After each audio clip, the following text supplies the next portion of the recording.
যে আমাদের প্রবাসী ভাই যে কথাটা বললেন, নিঃসন্দেহে ব্যাপারে অবগত আছেন কিনা? না, আমি কখনোই কথা শুনিনি। মানে এই ছাগলের রসির ব্যাপারে কিছু শুনেননি?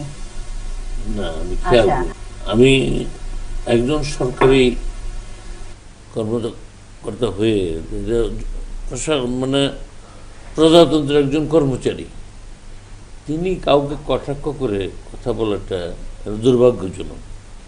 প্রথমত তিনি এই কথাটা বলেছেন কিনা সেটাও আমাদের যেমন একটু দেখতে হবে, আর যদি এটা প্রমাণ হয় যে এটা বলেছেন তাহলে তাকে অবশ্যই বিচারের সম্মুখীন হতে হবে এবং এই ধরনের কটূক্তির জন্য অবশ্যই তাকে শাস্তি পেতে হবে। তা আমি এটা কগনিজেন্সে নিলাম, আমলে নিলাম। আমি অবশ্যই স্বরাষ্ট্র মন্ত্রণালয়ের দায়িত্বে মাননীয় মন্ত্রী মহোদয় আছেন, পুলিশের কর্মকর্তাদের দৃষ্টি আকর্ষণ করে আমি লিখে তাদের কাছে পাঠাবো, তদন্ত করে দেখার জন্য তিনি এই কথা বলেছেন কিনা। বলে থাকলে এটা তো বলতে পারেনি, এটা অপরাধ, ডর নেই একটা মানুষকে সম্বন্ধে এই ধরনের বিরূপ মন্তব্য আবার শিশুদের কাছে বলা। আসসালামু আলাইকুম, বাঙালি রিপোর্টার থেকে সবাইকে স্বাগতম জানাচ্ছি। বন্ধুরা, ভিডিওতে আপনারা যেমনটা দেখছিলেন, বাংলাদেশের মুক্তিযোদ্ধা বিষয়ক মন্ত্রী ছাগলনাইয়া থানার ওসি যে বক্তব্যটা, এটা উনি জানতেন না এবং উনি প্রতিশ্রুতি দিয়েছেন এটা বিচারের আওতায় নিয়ে আসবেন। ভিডিওতে আপনাদেরকে আরও কিছু ভিডিও ফুটেজ দেখানো হবে এবং সম্পূর্ণ বিষয়টা, তার যে কথাগুলো আমরা শুনেছি এগুলো আপনাদের সামনে বিশ্লেষণ করার চেষ্টা করব। পুরো ভিডিওতে রয়েছে আমি বিপ্লব Hossain from Bangali reporter.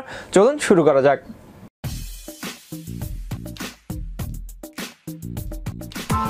Press the bell icon on the YouTube app and never miss another update.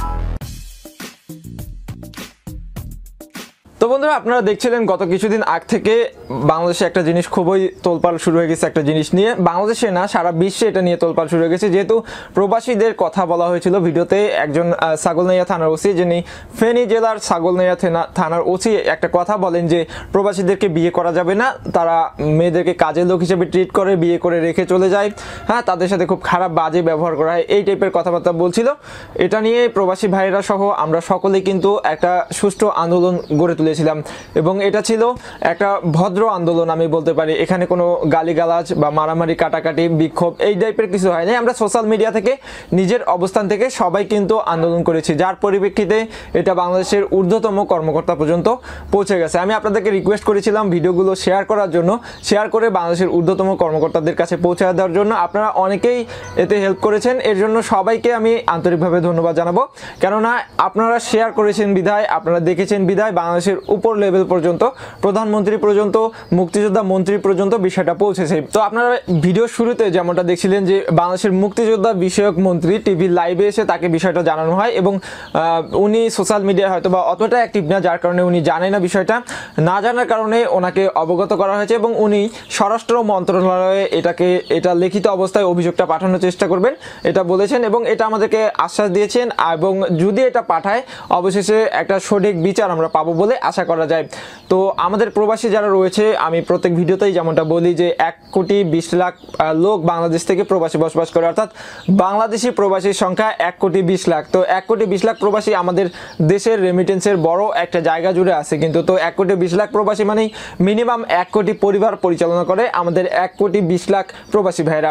তো তাদের অবদান কিন্তু কোনো অংশে কম নয়। সেক্ষেত্রে তাদেরকে নিয়ে কটূক্তি করা বা তাদেরকে নিয়ে উল্টাপাল্টা কোনো কথা বলা, এগুলা দেশে যেরকম বিদেশেও যেরকম যারা প্রবাসী ভাইরা রয়েছেন সবারই গায়ে এটা কাটা দিয়ে উঠেছে এবং যার পরিপ্রেক্ষিতে কিন্তু সবাই আন্দোলন করেছি। আমরা আন্দোলনের ফলে আমরা চাই যে ফলশ্রুতিতে যেহেতু বিষয়টা ঊর্ধ্বতম মহল পর্যন্ত পৌঁছে গেছে, আমরা চাই যে বিষয়টা সম্পর্কে আরও যারা রয়েছেন ঊর্ধ্বতম কর্মকর্তা সবাই একটু মাথা ঘামাক এবং মাথা ঘামায় ওনার একটা সঠিক বিচার করা হোক। যেমনটা আমি প্রত্যেক ভিডিওতেই বলি, ধর্ষণের ঘটনা কিন্তু, এই যে ধর্ষণের ঘটনাগুলো ঘটছে, কোনো ধর্ষণকারীকে কিন্তু সুষ্ঠু বিচারটা করা হচ্ছে না।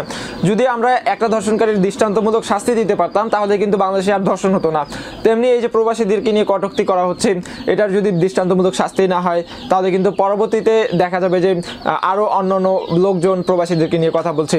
তো এই জন্য আমি আপনাদের কাছে আবেদন জানাবো বা রিকোয়েস্ট করবো যে সবাই ভিডিওগুলো শেয়ার করবেন। আমাদের শেয়ার করার পর আপনারা ঊর্ধ্বতম মহল পর্যন্ত পৌঁছে দিলে প্রবাসী ভাই যারা রয়েছেন তারা কিন্তু নিতান্তই অবহেলিত, তাদেরকে কিন্তু পরবর্তীতে আর অবহেলা করা হবে না। তো আমি চেষ্টা করলাম বিষয়গুলো আপনাদের সাথে সুন্দরভাবে তুলে ধরার জন্য। তবুও যদি কোথাও ভুল ত্রুটি হয়ে থাকে অবশ্যই ক্ষমা সুন্দর দৃষ্টিতে দেখবেন। ভিডিও ভালো লাগলে অবশ্যই একটা লাইক দিবেন, কমেন্টে জানাতে ভুলবেন না আপনার মতামত। আর আপনি যদি আমাদের চ্যানেলে নতুন দর্শক হয়ে থাকেন অথবা এখনো সাবস্ক্রাইব না করে থাকেন তাহলে আমাদের চ্যানেলটি অবশ্যই সাবস্ক্রাইব করবেন। দেখা হবে পরবর্তী কোনো ভিডিওতে। সে পর্যন্ত সবাই ভালো থাকবেন, সুস্থ থাকবেন। আল্লাহ হাফেজ।